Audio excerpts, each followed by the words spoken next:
आपको अखबार आता है पढ़ना, यदि भाषा का बोध भीतर ना हो तो आप जिस भाषा का ज्ञान नहीं है, जो भाषा भीतर नहीं है, आप वो अखबार नहीं पढ़ सकते, क्योंकि उस भाषा का ज्ञान आपके भीतर, पर जो भाषा भीतर है वो अखबार में दिख रही है, आप पहचान रहे हो। हिंदी के अखबार को आप पहचान लोगे क्या लिखा है, पर यदि आपको इंग्लिश नहीं आती तो इंग्लिश के अखबार को नहीं पहचान पाओगे।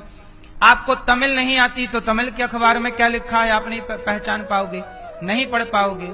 इसका मतलब है कि भाषा का ज्ञान जब भीतर होगा तो बाहर के अक्षर समझ में आएंगे। उसी तरह भक्ति जब भीतर होगी, प्रेम और श्रद्धा जब भीतर होगी तो बाहर के भगवान समझ में आ जाएंगे। अब भीतर है ही नहीं कुछ भगवान की आस्था श्रद्धा, तो बाहर ढूंढते रहो, तुम्हें पत्थर नजर आएगा। जैसे भाषा बाहर का सब्जेक्ट नहीं है, भाषा कहाँ का विषय है, भीतर का, ऐसे ही भजन भक्ति भगवान बाहर का विषय नहीं है, भक्ति भी भीतर का विषय है, अंदर का। इसलिए भगवान को बाहर ना ढूंढो। मोकू कहाँ तो ढूंढे बंदे मैं तो तेरे पास में, ना काशी ना कावा ना रहता कैलाश में, मोकू कहाँ तो ढूंढे बंदे मैं तेरे विश्वास में। यदि विश्वास है, खोजी होए तो तुरंत मिल जाऊं, पल भर की ही तलाश में, मोकू कहाँ तो ढूंढे बंदे मैं तेरे विश्वास में। यदि भीतर ईश्वर है, विश्वास है, तब ना परमात्मा है, और भीतर नहीं है कुछ, विश्वास नहीं, श्रद्धा नहीं, भक्ति नहीं, प्रेम नहीं, तो बाहर ढूंढते रहो। तुम्हें पत्थर के सिवा कुछ नजर आए तो बताना, बोलो। बाहर पत्थर है, भीतर क्या है, भगवान। जब भीतर भगवान होगा तो बाहर पत्थर में भी दिख जाएगा। कबीरदास जी ने एक दोहा गाया है, पत्थर पूजे हरि मिले तो मैं पूजूं पहाड़। क्या मतलब हुआ इसका? इसका मतलब कबीरदास जी क्या कहना चाहते हैं कि मूर्ति पूजा करनी चाहिए कि नहीं करनी चाहिए? कबीरदास जी मूर्ति पूजा के पक्ष में है कि विरोधी हैं? कबीरदास जी जोर से, विरोधी हैं। किसके विरोधी हैं? तो आप पक्ष में हो मूर्ति पूजा के कि विरोध में हो? पक्ष में। आप मूर्ति पूजा में पक्ष लेते हो, मूर्ति पूजा। कबीरदास जी क्या कह रहे हैं? पक्ष नहीं ले रहे हैं। आपको ऐसा कहना है, आप बताओ, मूर्ति पूजा सही है कि गलत है? जोर से। सही है। आप बताओ चश्मा वाले भैया, मूर्ति पूजा सही है कि गलत? आप बताओ। चलो, सही है, सही है, सही है। पीछे वाले भैया सही है। तो कबीरदास जी ने ये क्यों कहा कि पत्थर पूजे हरि मिले तो मैं पूजूं पहाड़, और तासे तो चक्की भली पीस खाए संसार। चलो बताओ ऐसा क्यों कहा? पर एक बात मैं आपको बता दूं कि कबीरदास जी भी भगवान राम के बहुत बड़े भक्त हैं, और कबीरदास जी जब राम के भक्त हैं तो राम का भक्त भला राम की मूर्ति का विरोध कैसे कर सकता है? तो कबीरदास जी मूर्ति पूजा के विरोधी नहीं है। यदि मूर्ति पूजा के विरोधी नहीं है तो फिर ये दोहा क्यों कह रहे हैं कि पत्थर पूजे हरि मिले? अब आओ इसे समझते हैं। आप जानते हो उसका रहस्य कि नहीं? नहीं जानते तो मैं समझाऊं। जानते हो तो समझाने की जरूरत ही नहीं है। बताऊं कि ना बताऊं? सुनो, कबीरदास जी मूर्ति पूजा के पक्ष में हैं, राम के पक्ष में हैं। राम के बहुत बड़े पुजारी हैं। तुलसी के पत्ते में राम नाम लिखकर पानी में डुबाकर जिसे पिला देते हैं उसका सारा रोग दूर हो जाता है। ये कबीरदास जी की जीवनी में लिखा है। कबीरदास जी रामानंदाचार्य जी के चेला हैं, शिष्य हैं। कबीरदास जी को रामानंदाचार्य जी मंत्र नहीं दे रहे थे, तो कबीरदास जी रात के सुबह भोर के 4 बजे सीढ़ियों में लेट गए कि गुरुजी ऐसे तो मंत्र दे नहीं रहे हैं, तो लेट गए। वो मैया भी लेट गई पीछे। मैया जागो मेरी माँ, कबीरदास जी लेटे तो मैया बोली मैं भी लेट लूं। सुनो, कबीरदास जी सीढ़ियों के नीचे लेट गए। अब रामानंदाचार्य जी आए और रामानंदाचार्य जी स्नान करने आए तो उनका पांव सीढ़ियों की जगह अब सीढ़ियों पे लेटे तो कबीरदास जी की छाती पे पड़ा। यहां भाई सीढ़ी पे आप लेट जाओगे और हम आएंगे तो स्वाभाविक है हमारा पांव आपके शरीर के किसी हिस्से में पड़ेगा ही पड़ेगा, यदि उसी रास्ते पे आप लेटे हैं तो कबीरदास जी की छाती पे रामानंदाचार्य जी के चरण पड़ गए। और जैसे ही चरण पड़े तो रामानंदाचार्य जी को लगा राम राम राम कोई सो रहा था और मैंने पांव रख दिया, तो उनके मुंह से बोला निकल पड़ा राम राम राम राम राम। और जब राम राम निकला तो कबीरदास जी ने गुरु जी के मुंह से निकला हुआ राम राम ही उन्होंने इस मंत्र को ही गुरु मंत्र मान लिया कि गुरु जी ने मुझे स्पर्श करके मंत्र दे दिया। और कबीरदास जी चरणों में गिर पड़े, गुरु जी आप ऐसे मंत्र दे नहीं रहे थे तो आपसे मंत्र लेने के लिए मैंने इतना क्षमा।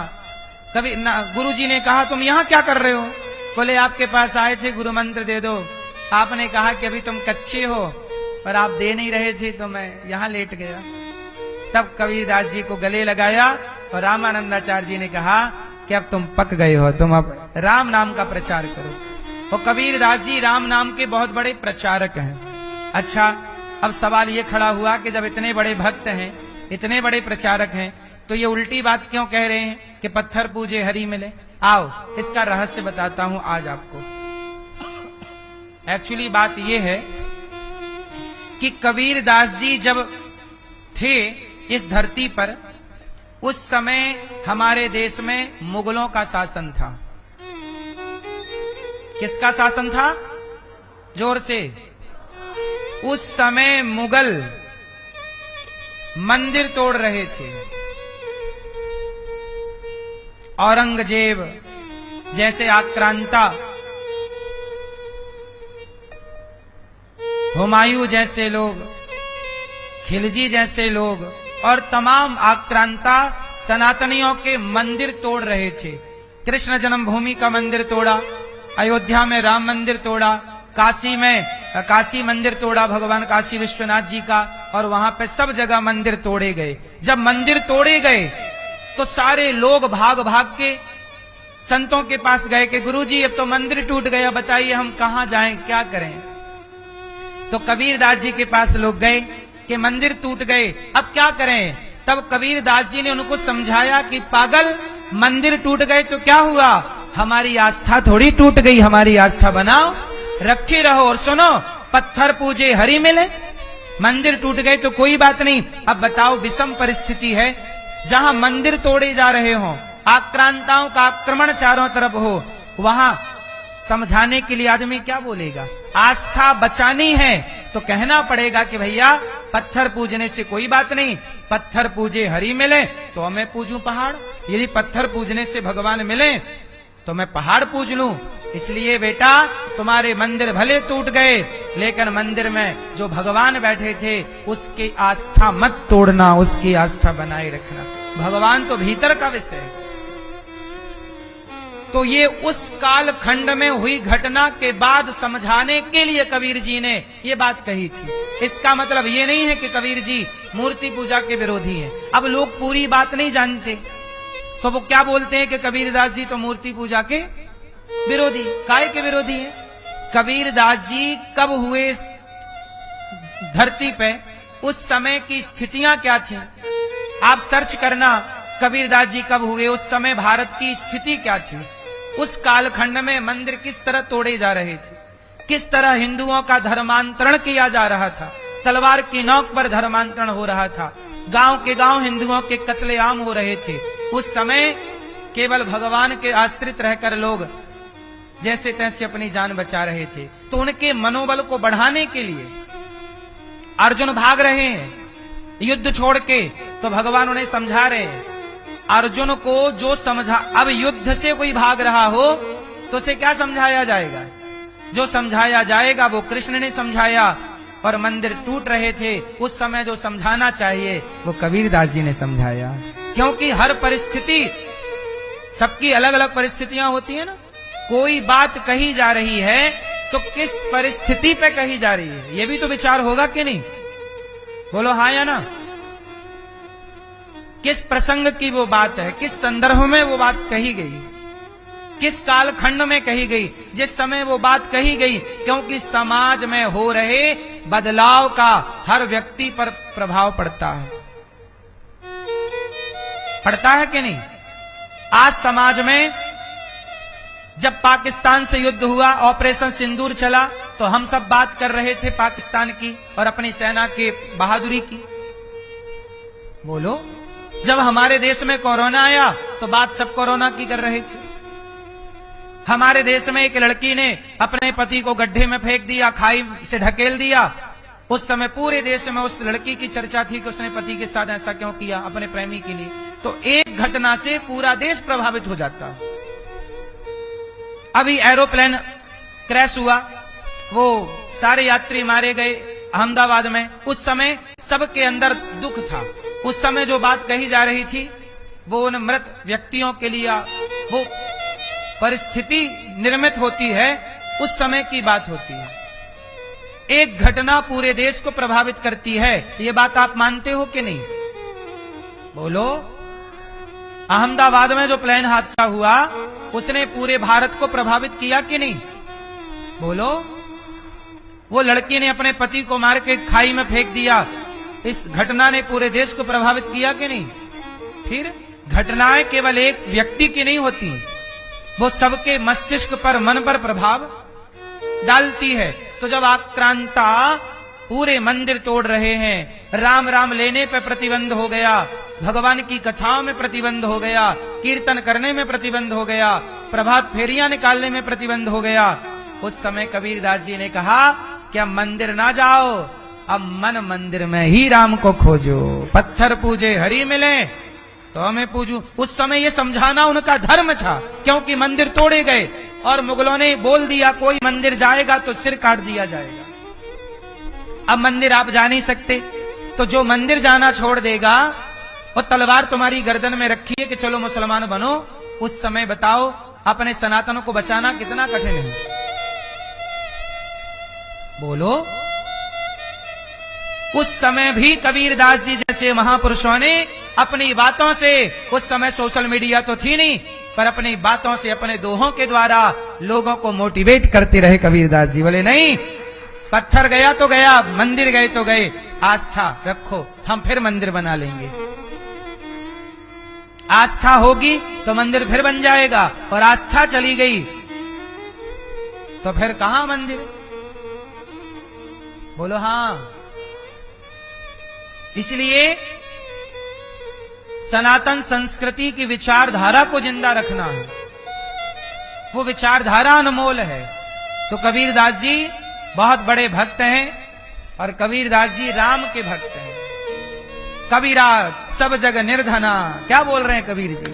कबीरा सब जग निर्धना, धनवंता नहीं कोय, धनवंता सोई जानिए, जेखे राम नाम धन होय।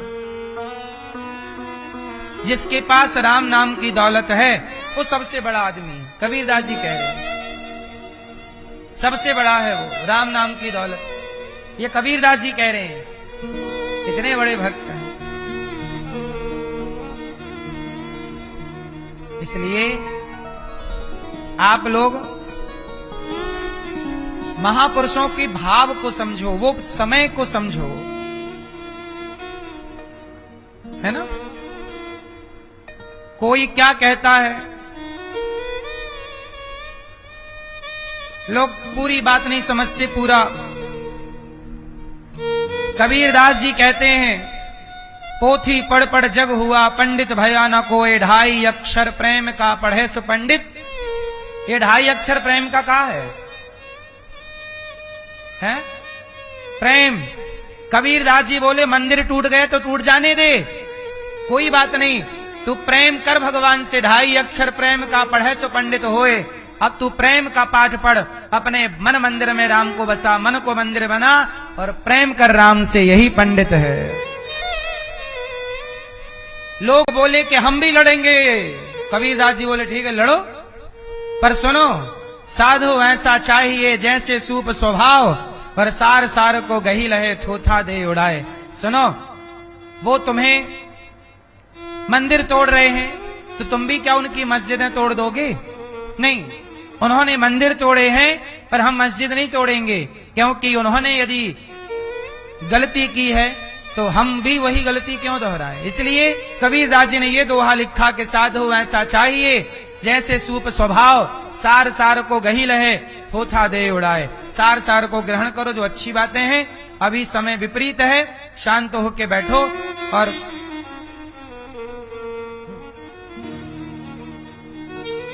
जब परेशान हो गए लोग तो कबीरदास जी ने फिर दोहा लिखा, सुन धीरे धीरे रे मना, धीरे से सब होए और माली सींचे 100 घड़ा। जब मंदिर टूट गए तो लोग रोए कि अब ये मंदिर टूट गया क्या होगा। तब कबीरदास जी बोले धीरे धीरे, अभी सुन, अभी चुपचाप बैठो, धीरे धीरे रे मना, धीरे से सब होए, धीरे से सब होगा, अभी तुम शांत रहो। अब देखो कितना बढ़िया मोटिवेट कर रहे हैं कबीरदास। और सुनो माला फेरत जुग भया। अब क्या हुआ कि माला फेरने पे पाबंदी लग गई, कोई माला नहीं जपेगा। भाई मुगल लोग ने खूब अत्याचार किए, कोई माला नहीं जपेगा, कोई मंदिर नहीं जाएगा, कोई तिलक नहीं लगाएगा। तिलक हटा दिया। वो आपने गाना सुना होगा, छाप तिलक सब छीनी रे मुझसे नैना मिलाए के। ये गीत मुगलों के लिए, ये छाप तिलक सब छीन लिया। छाप क्या, शंख चक्र ये सब छाप है हम सनातनियों की। तो छाप तिलक सब छीनी रे, सब छीन लिया मुगलों ने। तिलक ना लगाओ, तुलसी ना पहनो, इतना आक्रमण, इतना परेशान। तब कबीरदास जी बोले कि चलो माला जपने नहीं दिया जा रहा। तो कबीरदास जी ने दोहा लिख दिया, मालत फेरा माला फेरत जुग भया, फेरा ना मन का फेर और कर का मन का डार दे, मन का फेर। वाह, जो परिस्थितियां थी वैसी बात कर रहे हैं कबीरदास जी। बोले माला नहीं जपने दिया जा रहा तो माला रख दे, और मन के माला से जाप कर भीतर कोई घुस थोड़ी रहा है। तेरे भीतर चिंतन क्या चल रहा कोई रोक सकता है? तो भीतर ना राम राम राम राम जप, बिना माला के अंदर राम राम राम राम राम राम। ये माला फेरत जुग भया, फिरा ना मन का फेर। मन का फेर हुआ नहीं तो कर का मन का डार दे, ये मन का डार दे और मन का फेर। मन का मतलब मन से राम राम बोल। क्या बात है, इसमें क्या बुराई है? जब लोग आपस में जातियों में लड़ने लग गए, मैं ब्राह्मण, मैं क्षत्रिय, मैं शूद्र, मैं वैश्य, तब कबीरदास जी बोला सब बैठो यहां आओ, सुनो जाति न पूछो साधु की, पूछ लीजिए ज्ञान और मोल करो तलवार का, पड़ी रहने दो म्यान। जब आपस में लड़े तो ये वाला दोहा बोल दिया कि जात न पूछो साधु की। जब जातियों के नाम पे हिंदू लड़ा, मुगलों ने, अंग्रेजों ने यही तो बोला, फूट डालो, शासन करो। हमें लड़ाया, हम लड़ते रहे, हमें लड़ाया और हम।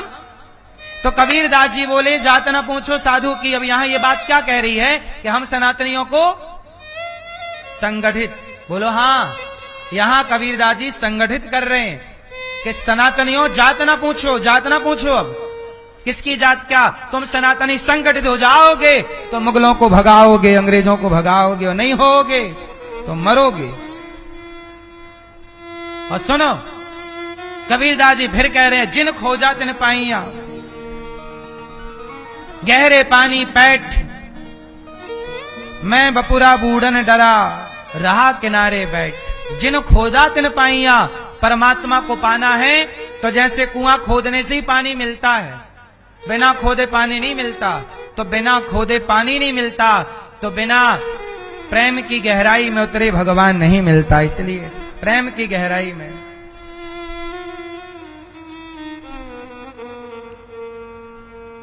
कबीरदास जी बोले सुनो, अब ज्यादा नहीं, अति भला का बोलना, अति का भला ना बोलना, अति की भली ना चूप, अति का भला ना बरसना, अति की भली ना धूप। अधिक चुप रहना और अधिक बोलना दोनों नुकसानदायक। ज्यादा बोलो मत और चुप भी, ये नहीं कि कुछ भी हो रहा और आप चुप बैठे रहो। देखो यहां कबीरदास जी जगा रहे हैं कि चुप क्यों बैठे हो, अब अपने हक अपने अधिकार के लिए तलवार उठानी पड़ेगी, लड़ना पड़ेगा। चुप कब तक बैठोगे? देखो जहां जिस चीज की जरूरत पड़ रही है, कबीरदास जी उस तरह की बातें धर्मयुक्त बात कह रहे हैं। निंदक नियरे राखिए आंगन कुटी छवाए, बिन साबुन पानी बिन निर्मल करत स्वभाव। क्या बात! कबीरा खड़ा बाजार में सबकी मांगे खैर, ना काहू से दोस्ती ना काहू से, हमें काहे की दोस्ती दुश्मनी। हिंदू कहे मोहि राम प्यारा, हिंदू कहे मोहि